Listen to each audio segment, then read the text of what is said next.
अस्सलाम वालेकुम एवरीवन। आज दोबारा से हम उस अपनी पुरानी वीडियो की सीरीज़ को दोबारा शुरू करेंगे जिसमें हम डिस्कस करेंगे पाकिस्तान और Russia relations. We have discussed in our previous 2 videos regarding Pakistan Russia relation, जिसमें हमने हिस्टोरिकल मिस्ट्रेस पढ़ा, क्यों हमने रशिया को चूज़ नहीं किया यूएस के ऊपर, फिर हमने क्या चेंजिंग डायनामिक्स थे, क्या कन्वर्जिंग पॉइंट्स थे सिक्योरिटी के, इकोनॉमिक लेंस से, डिप्लोमेटिक लेंस से। हमने सारी चीज़ें रशिया पाकिस्तान की 2 वीडियोज़ के अंदर डिस्कस कर चुके हैं।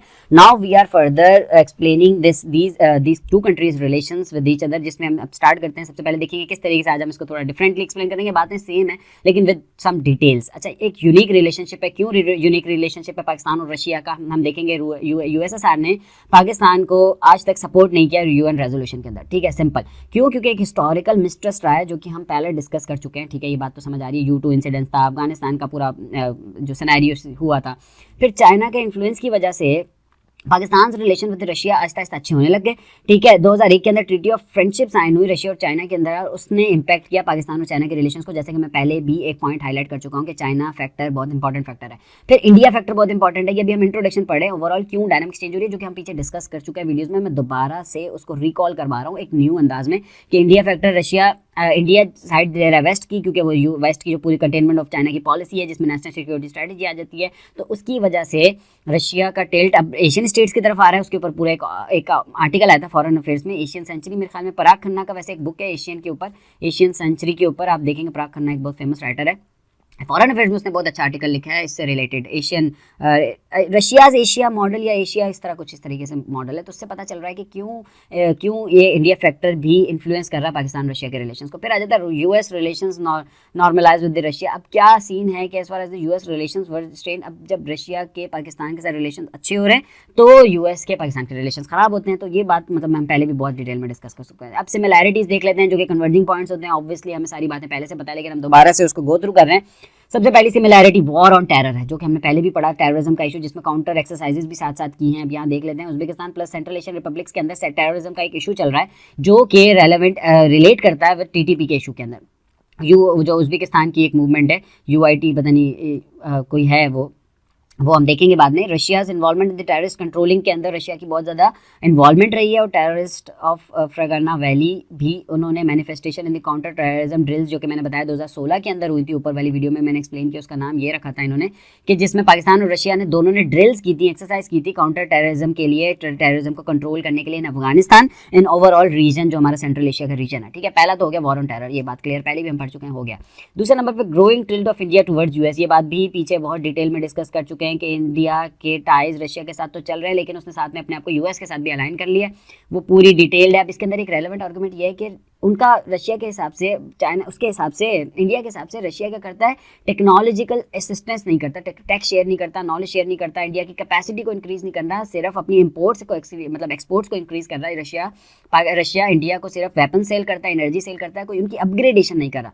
मतलब shift in Indian strategic thinking इस वजह से हुई है कि सिविल न्यूक्लियर डील हुई, वो जो मैंने आपको 2008 वाली बताई थी। फिर major defence partner title by the US ने उसको एक मेजर डिफेंस टाइटल का पार्टनर दिया, और यूएस के साथ अलाइनमेंट इसलिए हो रही है चाइना इसकी इंडिया की, क्योंकि वो एक तो स्किल अपग्रेडेशन पे फोकस करते हैं, वो एक मतलब टेक्नोलॉजी शेयर जो बैक एग्रीमेंट आपको पता होगा, मैंने पहले भी एक्सप्लेन किया, टेक असिस्टेंस के ऊपर फोकस करते हैं। तो ऑब्वियसली इससे फिर upgradation of the Indian military भी हो रही है। फिर Russian approach in South Asia, ये dehyphenated foreign policy in South Asia, जो मैंने पहले भी डिस्कस कर लिया है, उसकी मैनिफेस्टेशन हम देख सकते हैं कि 2014 के अंदर डिफेंस डील हुई $900 मिलियन की, जिसमें उन्होंने MI-35 हेलीकॉप्टर दिए पाकिस्तान रशिया के। गैस पाइपलाइन एग्रीमेंट हुआ, जो कि मैं बात बता रहा था, $2 बिलियन वाला गैस प्रॉम एजेंसी ने भी किया है, जो मैंने पूरी एक्सप्लेन की थी बात ऊपर इकोनॉमिक लेंस में, जिसमें हमने बात की थी पूरा।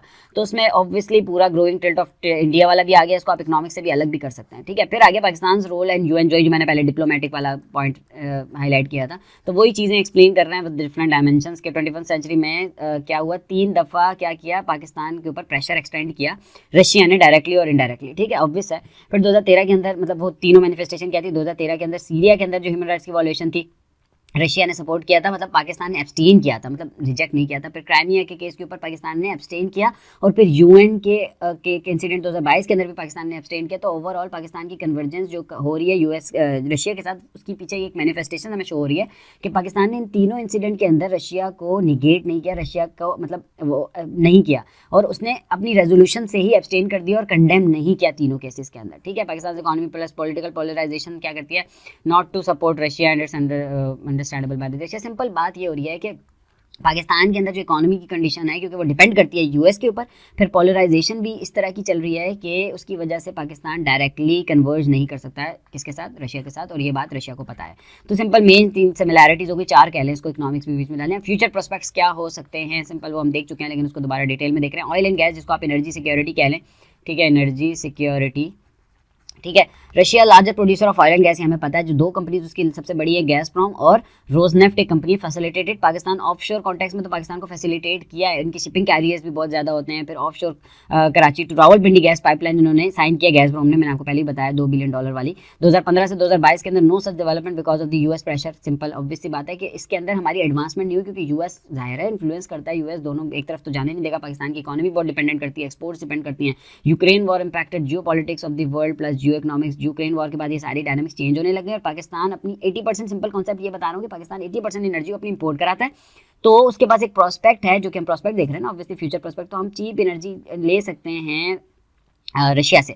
जैसे कि स्कॉलर्स कह रहे हैं Pakistan is not India to sustain pressure of the US, ये तो बात ऑब्वियस है। Russia would provide short term benefits, ठीक है। Pakistan should ensure long term benefits ensure करने की जरूरत है पाकिस्तान को रशिया के साथ, ठीक है। ईरान के साथ डील करने की जरूरत है, रशिया के साथ डील करने की जरूरत है। Pakistan political position divide opinion, ये तो बात हमें समझ आ गई, पीछे हमने पढ़ लिया। तो अब यहाँ पे कॉन्टेक्स्ट ये है कि हमें अपनी एनर्जी सिक्योरिटी के लिए रशिया के साथ कन्वर्ट करने की जरूरत है और फ्यूचर में हम उनसे बेनिफिट उठा सकते हैं, ठीक है। जिसको हार्ड हेजिंग का कॉन्सेप्ट कह रहे हैं, ये बहुत दफ़ा मैंने बात बता चुका हूँ, बहुत मतलब इसमें टाइम लग जाएगा बार बार एक्सप्लेन करने में, ठीक है। फिर आगे चलते हैं, ट्रेड कनेक्टिविटी का दूसरा पॉइंट प्रोस्पेक्ट क्या हो सकता है कि हम ट्रेड कनेक्टिविटी, जिसको जियो इकोनॉमिक्स हमने पीछे डिस्कस किया था, ठीक है, जियो इकोनॉमिक्स का विजन जिसको कहते हैं, ठीक है। कॉमन इशू है दोनों का, स्टेबिलिटी इन अफगानिस्तान, ये भी हम पहले अफगानिस्तान के ऊपर बात कर चुके हैं। पाकिस्तान, रशिया और सेंट्रल एशियन रिपब्लिक का जो आपस में इशू है, historical deviation from the peace in Afghanistan का इशू चल रहा है। Access to the South Asia can be possible by the Afghan, stability के बगैर एक्सेस और कनेक्टिविटी पॉसिबल हो ही नहीं सकती है, पहले भी मैं बात बता रहा हूँ। तो पाकिस्तान के जो पोर्ट हैं, गवादर, कराची, पोर्ट कासिम, जो कराची पोर्ट है, गवादर है, पोर्ट कासिम, इन सारों की ट्रेड कैपेसिटी $10 ट्रिलियन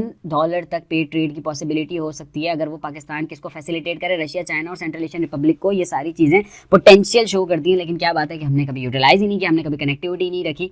सिंपल इसके ऊपर रिविजनिस्ट जो होते हैं, आपको पता है, जिनको एतराज़ होता है, वो ये कहते हैं कि instability chaos in Afghanistan is because of US, कि यूएस ने जान के केओस क्रिएट किया हुआ अफगानिस्तान पे, सही है। तालिबान को रीसरफेस किया, तालिबान को उन्होंने सपोर्ट किया है ताकि ये ट्रेड कनेक्टिविटी ना हो सके। तो ज़ाहिर है रिविजनिस्ट का व्यू है, हो भी सकता है सही भी हो सकता है, गलत भी हो सकता है, हमें नहीं पता, सही है। 2018 से 2021 के अंदर China, Russia and Pakistan, all efforts for the future Afghanistan, सब ने मिलकर किया और इसकी हमने काफ़ी सारी मैनिफेस्टेशंस देखी हैं, जो आपके मीटिंग्स हुई हैं काफ़ी सारी, ट्राइका +3, पता नहीं इस तरह की बहुत सारी इवेंट मीटिंग्स हुई हैं। फिर आ जाता है Russia's expertise in the disaster management, ये बहुत रेलिवेंट पर न्यू पॉइंट है, ठीक है। ये पहले भी मैंने नहीं डिस्कस किया, मैंने बताना था ये, ठीक है। रशिया के अंदर भी काफ़ी सारे अर्थक्वेक्स और ये नेचुरल डिजास्टर्स आते हैं, लेकिन उसकी कैपेसिटी बहुत अच्छी है। चाइना की भी है, चाइना के हम इशूज़ के साथ पढ़ेंगे, लेकिन पाकिस्तान के अंदर ये बहुत चीज़ है कि अर्थक्वेक, डिजास्टर, फ्लड 2022 के अंदर जो आए हैं, तो पोस्ट फ्लड एरा जो है, disaster management plus rehabilitation plus reconstruction की फील्ड के अंदर पाकिस्तान और रशिया आपस में कोलैबोरेट कर सकते हैं।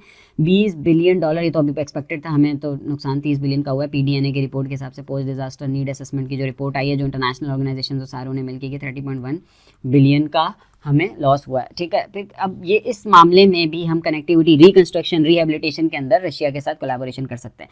फिर लास्ट में हम कंक्लूजन देखेंगे, ये तो सिंपल हम कंक्लूजन देख सकते हैं कि रशिया, कोई भी कंक्लूजन तो खैर आप अपने हिसाब से लिख सकते हैं कि न्यू फॉरेन पॉलिसी सिंस 2014 से हमने अपनी फॉरेन पॉलिसी को चेंज किया इंडियन ओशिया के अंदर, जो कि चाइना की भी चेंज हुई है, यूएस की भी चेंज हुई है, सही है। उसकी वजह से 21वीं सेंचुरी के अंदर स्टेट्स हार्ड हेज कर रही हैं, वही जो आपको मैंने पहले बात बताई थी कि स्टेट्स क्या कर रही हैं, दोनों कंट्रीज़ के साथ ओमनी अलाइनमेंट की पॉलिसी लेके चल रही है। मैं काफ़ी दफ़ा एक्सप्लेन कर चुका हूँ ओमनी अलाइनमेंट का कॉन्सेप्ट, फ्रेंड शोरिंग का concept, deglobalisation, decoupling, degrowth और हार्ड हेजिंग का कॉन्सेप्ट, सारी चीज़ें पहले बता चुका हूँ कि वो स्टेट्स कर रही हैं हार्ड हेजिंग। इसकी वजह से स्टेट्स को बेनिफिट हो रहा है, इकोनॉमिकली, जियो स्ट्रेटेजिकली भी फ़ायदा हो रहा है, और ग्रेट पावर राइवलरी के अंदर सारी स्टेट्स एक मेजर रोल प्ले करने लग गई हैं। जो सारी छोटी छोटी स्टेट्स भी हैं, सऊदी अरब वगैरह हो गई, पाकिस्तान जैसी, इंडिया तो खैर मेजर प्लेयर ही है। अब हम देखेंगे कि क्या रोड ब्लॉक्स हो सकते हैं पाकिस्तान और रशिया की पार्टनरशिप के दरमियान। सिंपल है, आसान है, इसमें कोई खास नहीं है, इसको जल्दी जल्दी देख लेते हैं ताकि रशिया और पाकिस्तान के रिलेशंस को हम वाइंड अप करें। फिर आगे उसकी दूसरी चीज़ें देखेंगे। Solid relationship between the India and Russia, ठीक है। ये तो हमें बात समझ आ रही है कि इंडिया और रशिया की जो रिलेशनशिप है वो बहुत स्ट्रॉन्ग है, इस वजह से ये एक रोड ब्लॉक है पाकिस्तान और रशिया की टाइज के दरमियान। ऑब्वियस सी बात है, ये रशिया ने अभी S-400 दिया है, चीप सबसे बड़ा इंपोर्टर इंडिया है इसके ऊपर, रशिया से जो आर्म्स भी लेता है, एनर्जी भी लेता है, तो इस वजह से रशिया हमेशा प्रेफरेंस देगा किसको, इंडिया को, क्योंकि उसके हिस्टोरिकल रिलेशंस रहे। तो इस वजह से पाकिस्तान और रशिया के रिलेशंस का एक इम्पेडिमेंट है ये, ठीक है। दूसरे नंबर पे no solid base for partnership. Obviously बात है कि हमारा कोई डायरेक्टली लिंक नहीं है रशिया के साथ, ये तो बात हमें नज़र आ रही है वाज़ेह। ये तो एक मतलब कंस्ट्रक्टिव हमारा इसके साथ रिलेशंस बन रहा है रशिया के साथ, जिसके अंदर हमारी रीजनल कनेक्टिविटी आ जाती है, जिसमें हमारा चाइना आ जाता है, जैसे चाइना के डायरेक्ट बेनिफिट्स हैं पाकिस्तान के साथ, इस तरह रशिया हमारे साथ डायरेक्टली लिंक नहीं है और हिस्टोरिकल मिस्ट्रस्ट भी रहे हमारे साथ, वो तो हम आगे देख लेंगे पॉइंट पे। तीसरे नंबर पे intermittent source of chaos Afghanistan, बहुत इंपॉर्टेंट पार्ट है। अफगानिस्तान के पीस के बगैर कनेक्टिविटी हो ही नहीं सकती, ये तो बहुत मतलब टेररिज्म का इशू खत्म नहीं हो रहा, कनेक्टिविटी कहाँ से आएगी? अभी आप टीटीपी को देख लें, ISIS को देख लें, ETIM को देख लें, ISIS ETIM, खैर ये सारी देख चुके हैं बाद में। फिर अब ये एक रीज़न है कि जिस वजह से पाकिस्तान और रशिया के रिलेशंस अच्छे नहीं हो सकते। फिर हिस्टोरिकल मिसट्रस्ट का बहुत इंपॉर्टेंट पॉइंट, जैसे मैंने बताया, प्रॉक्सी वॉर्स चलती रही हैं शुरू से, एक डिप्लोमेटिक बाइकआउट रहा है दोनों स्टेट्स का। फिर पॉलिटिकल इंस्टेबिलिटी पाकिस्तान की, कि हम डायरेक्टली सपोर्ट कर ही नहीं सकते किसी कंट्री को। अभी रशिया के साथ हमने जाके इमरान खान का विजिट हुआ वहाँ पे, और यहाँ पे मिलिट्री स्टैब्लिशमेंट ने बता दिया कि हमारे रिलेशंस, हमारी पॉलिसी वेस्ट की तरफ जाएगी, तो ऑब्वियसली साफ क्लियर डाइवर्जन नज़र आती है, क्लियर शिफ्ट नज़र आता है, मिलिट्री सिविल मिलिट्री रिलेशंस का इशू आता है। फिर पॉलिटिकल आप इसमें जो कन्वर्जेंस है कि जो काफ़ी सारी पार्टीज हमारी वेस्ट की तरफ अलाइन है और काफ़ी सारी पार्टी कुछ कहती है रशिया की तरफ जाओ, तो ये पॉलिटिकल इंस्टेबिलिटी, केओस, डेडलॉक 2022 में हम देख चुके हैं। इसकी वजह से एक रिलेशंस में मिसट्रस्ट आएगा, रिलेशंस में एक इम्पेडिमेंट क्रिएट रहेगा। फिर इकोनॉमिक प्रेडिकेमेंट, ऑब्वियसली पाकिस्तान की डिविडेंड टीटरिंग इकोनॉमी है, पाकिस्तान की इकोनॉमी जब तक स्टेबल नहीं होगी, independent relations, independent decisions Pakistan नहीं ले सकता। फिर रशिया US की जो राइवलरी है वो भी ऑब्वियस है, सैंक्शंस लगे हुए रशिया के ऊपर, हम अगर उससे ट्रेड करेंगे तो फिर रशिया इंडिया जो वो US आप पे भी सैंक्शन लगा देगा, तो ये इस कंडर में ये भी एक रोड ब्लॉक है। फिर यूक्रेन वॉर एक बहुत इशू बना हुआ है, ऑब्वियसली इसकी वजह से एक एनर्जी बैन लगाया हुआ है, एनर्जी क्राइसिस आया हुआ है, तो ये भी रिलेशंस को वो करेगा। जैसे कि डिप्लोमेटिक पिछले दिनों क्राइसिस आया था, जिसको न्यू इंपीरियलिज्म का नाम दिया था, कि 25 यूरोपियन स्टेट्स ने पाकिस्तान को लेटर लिख के बोला था कि 24 से 22 के आप क्या करें, एब्सटेन नहीं करें, आप उसको कंडेम करें रशिया को यूक्रेन के ऊपर। तो खैर ये सारा इशू चला। फिर Pakistan continue dependence on US, जो मैंने बताया, एक्सपोर्ट्स हमारी सारी की सारी एक्सपोर्ट्स हमारी वेस्ट जाती हैं, तो इसकी वजह से हम एक डिपेंडेंसी क्रिएट हो गई है, तो कि हम जो कि हमारे रिलेशंस में इंपेडिमेंट है। और फिर लास्ट में Pakistan preferred strategic reliance on China, के चाइना के साथ हमारे स्ट्रेटेजिक अलायंस तो हैं, लेकिन अब जाहिर है पूरी डिपेंडेंसी रशिया के साथ तो नहीं कर सकते। तो ये कुछ रोड ब्लॉक्स हो गए। लास्ट में सोल्यूशन सिंपल है, सोल्यूशन में कोई खास नहीं होता। पाकिस्तान को अपनी नेशनल इंटरेस्ट को प्रायोरिटाइज करना चाहिए, नेशनल इंटरेस्ट के लिए उसको रशिया के साथ एनर्जी सिक्योरिटी भी करनी है, सिक्योरिटी जो हाइब्रिड वॉर का कॉन्टेक्स्ट है उसको भी परस्यू करना है। फिर बायलैटरल टॉक्स के ऊपर ज़्यादा फोकस करना है कि दूसरे कंट्रीज को इन्वॉल्व करने से अच्छा। फिर मल्टीलैटरल टॉक्स, SCO के प्लेटफॉर्म को यूज़ करना चाहिए, जो कि रैट्स का प्लेटफॉर्म है, जिसके हमने ऊपर बात की थी। रीजनल एंटी टेररिज्म स्ट्रक्चर एक बनाया हुआ है रैट्स का SCO के अंदर, जिससे हम टेररिज्म को काउंटर करते हैं, ठीक है। फिर आ जाता है स्ट्रेंथन द इकोनॉमी, हमें अपनी इकोनॉमी को स्ट्रेंथन करने की जरूरत है ताकि हम वेस्ट के ऊपर डिपेंडेंसी कम कर सकें। तो ये कुछ सोल्यूशन है, सोल्यूशन आप काफ़ी सारे बता सकते हैं। और कंक्लूजन मैंने जैसे बता दिया कि पाकिस्तान एक डायलेमा के अंदर है कि उसका जो इकोनॉमिक मॉडल है, जो उसकी डिपेंडेंस है इकोनॉमिकली इकोनॉमी से रिलेटेड, वो सारी वेस्ट के ऊपर है। उसकी एनर्जी सिक्योरिटी भी इशू बनी हुई है क्योंकि वो 80% इंपोर्ट करता है। तो कंक्लूजन में आपने सिंपल ये बता देना है कि इस तरीके से हमें एक कॉशियस वे के साथ इस मल्टीपोलर एरा के अंदर लेके चलना पड़ेगा। तो these are some of the solutions for overcoming the road blocks between Pakistan and Russia. ये काफ़ी सारे रोड ब्लॉक्स हमने देखे। फिर इससे पहले हमने ओवरऑल पाकिस्तान रशिया के कुछ कन्वर्जिंग पॉइंट्स, फ्यूचर प्रोस्पेक्ट्स और सिमिलैरिटीज़ देखी थी। तो thank you so much for listening. That's all for Russia Pakistan relations. हमारी रशिया पाकिस्तान के रिलेशंस की वीडियोस एंड होगी, 3 पार्ट्स के ऊपर डिपेंड करती है, आप जाके एक एक करके देख सकते हैं। थैंक यू सो मच, अल्लाह हाफिज़।